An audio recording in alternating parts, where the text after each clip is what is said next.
This is the Mistress Carrie Situation Report for March 14th, 2023. Your daily entertainment headlines, industry info, and everything rock. Avenged Sevenfold are teasing something that is coming today, judging by a countdown that's on their YouTube. The band tweeted out the date March 14th with the time of 11 a.m. Eastern. The tweet also contains a link that leads to YouTube. The visual in the countdown features a virtual room with candles, chairs, a desk, a ladder, and writings and signs all over the walls. Disgraced former pop star Gary Glitter has been recalled to prison after breaching his license conditions. The singer, whose real name is Paul Gadd, was freed in February after serving half of his 16-year jail term for sexually abusing 3 schoolgirls. Kenny Loggins will embark on a farewell tour this year, aptly titled the This Is It Tour. He'll play concerts and festivals in cities including New Orleans, Chicago, New York City,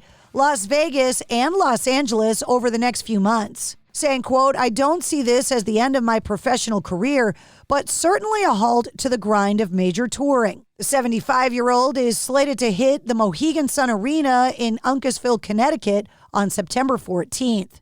Mayor Jerry Weirs has announced that the municipality of Glendale, Arizona, will temporarily go by the new name on March 17th and 18th in honor of Taylor Swift and the Eras Tour, and it will now be known, for 2 days anyway, as Swift City. A week after the death of guitarist Gary Rossington, Lynyrd Skynyrd returned to the stage. The band performed at the Florida Strawberry Festival, held at the Wish Farm Soundstage in Plant City, Florida. They dedicated the 10th song in their set, 1973's Tuesday's Gone, to the late guitar player. Rossington had only made sporadic appearances with Lynyrd Skynyrd in the recent years due to his ill health. Damon Johnson from Brother Kane and Thin Lizzy has been taking his place. The Lemonheads classic, Come On Feel the Lemonheads, is turning 30 years old this year, and Evan Dando and the band are celebrating the occasion with an anniversary reissue of the 1993 album. The 30th anniversary reissue of Come On Feel will boast the original album's 15-song track list, along with a second disc featuring unreleased demos, rarities, and more. You'll hear the Lemonheads acoustic versions of the tracks like Big Gay Heart and Into Your Arms, plus covers of Victoria Williams, Buddy Holly, and the Flying Burrito Brothers, plus the Cole Porter standard, Miss Otis Regrets. The reissue will be available on double CD and double vinyl, as well as limited runs, including colored vinyl and bookback editions. Roger Daltrey is offering an update on the long-in-the-works film project about drummer Keith Moon, who passed away at the age of 32 in 1978. Roger Daltrey saying, "I'm at a draft that's ready to go to directors.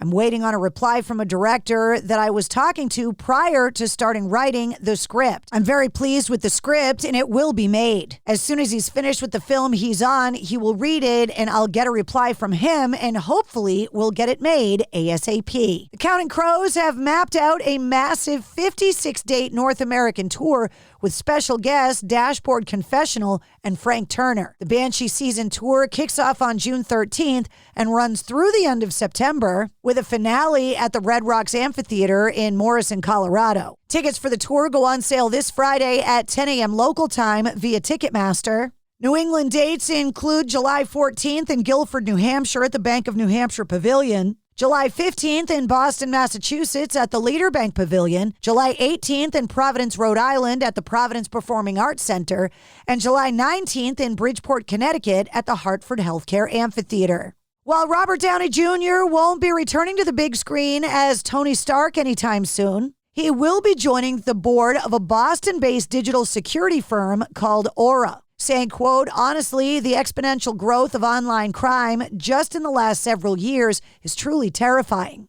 It requires an innovative solution to protect our families, which is why I'm joining the team at Aura to tackle the crisis head on." His involvement will go beyond a simple vote on the board. The actor plans to join board meetings in person whenever possible. He's also making an unspecified personal investment in the company and will be working as a, quote, strategist and brand advocate. Linkin Park will not be subjecting the world to the horrors of a Chester Bennington hologram, according to a recent interview with Mike Shinoda, saying, quote, "Those are creepy. And even if we weren't talking about us, if we weren't talking about Chester, which is That's a very sensitive subject, and we would have our feelings about how we would represent that.